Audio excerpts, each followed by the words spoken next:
Haunted items are fascinating, and more people are starting to acquire them and bring them into their home. But do you know how to interact with them in the best way and potentially the safest way? Let me tell you. Hi, I'm Sharice Williams. I'm a psychic tarot reader, paranormal investigator, and author of books like The Witch's Guide to Ghost Hunting and The Witch's Guide to Haunted Objects. And today I want to share with you 5 tips on interacting with your haunted object. Now, we're going to assume that your haunted object has a spirit or entity attached to it, and you are essentially bringing that into your home. You're welcoming that being into your home.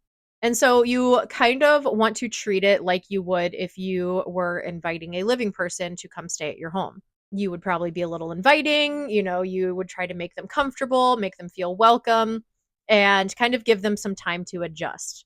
It's a good idea to do that with haunted items as well. Maybe bring it into your home, let them kind of just chill for a day or two, get used to the space, get used to you, and then start interacting with them and investigating them.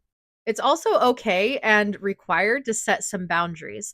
So, just like if you have a house guest, a living house guest come to your home, and maybe they start kind of doing things that you don't do at your home. So maybe you have everybody take their shoes off when they enter your house. You're going to give those rules to your house guest as well. And you're going to be like, hey, oh, can you please take your shoes off? In this house, we don't wear shoes inside the house. It's the same thing with a haunted object. You can kind of tell them, like, here's the rules of the house.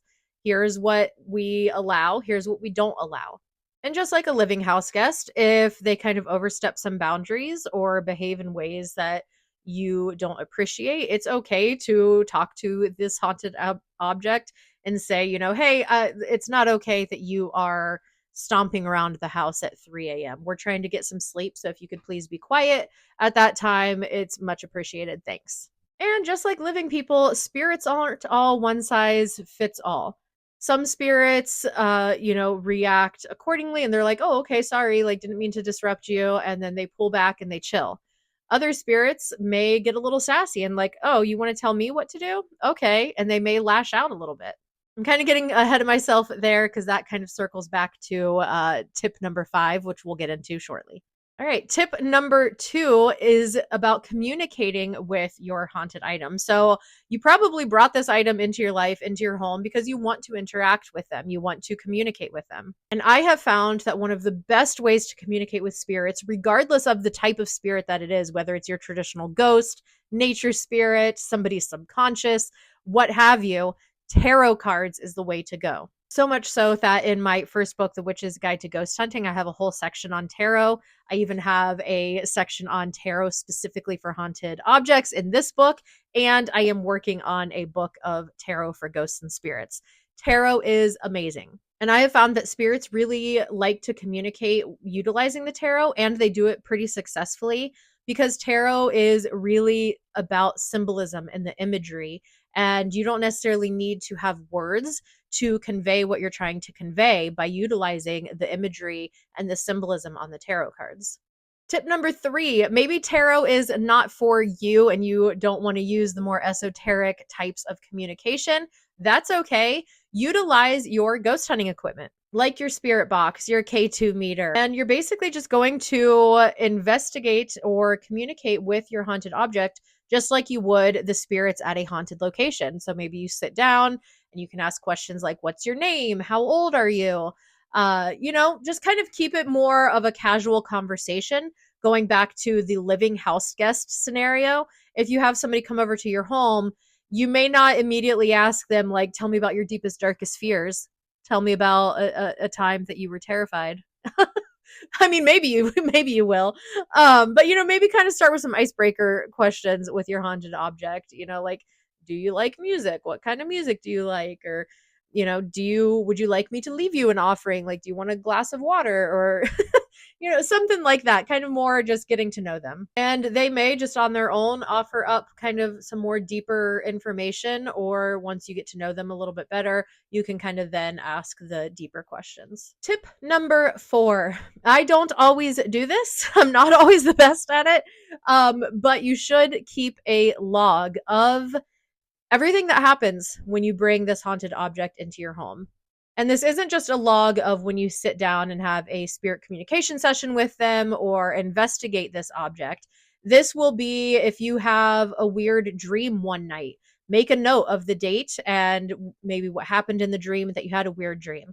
If you start feeling like more dizzy after bringing the object in, make notes of that. So then you can kind of look back and be like, all right, maybe like what is just normal life stuff? What could potentially be a result of having this item in my home?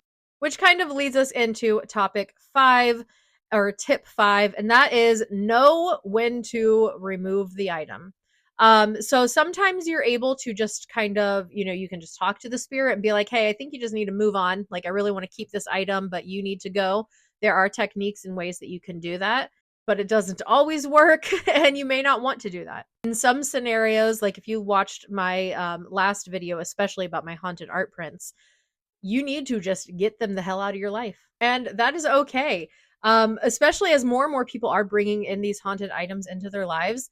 Not every haunted item is meant for every person, and that is okay. Even if you are an experienced investigator, like I have experience with energy work and spiritual matters and the paranormal, and I'm not ever knowingly bringing another haunted object into my home. And it just seems to be because of the ones that I have brought into my home, it just has not gone very well. Like they don't like me, or they don't like my house or my children, or I don't know what it is.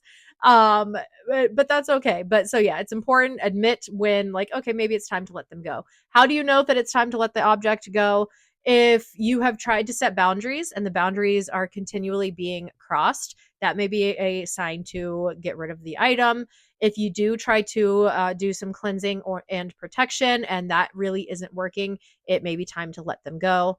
If it's interfering with your life, like causing physical or emotional or mental, you know, issues, it may be time to let it go. If things in your house are breaking or going wrong, it may be time to let the item go. But just admit to yourself when it's time to like pass this item off, and that's okay. Anyway, like I said, if you would like to know more about haunted objects, or to even hear about my own encounters with haunted objects or other stories that have been submitted to me, check out The Witch's Guide to Haunted Objects, and I will talk to you later. Bye.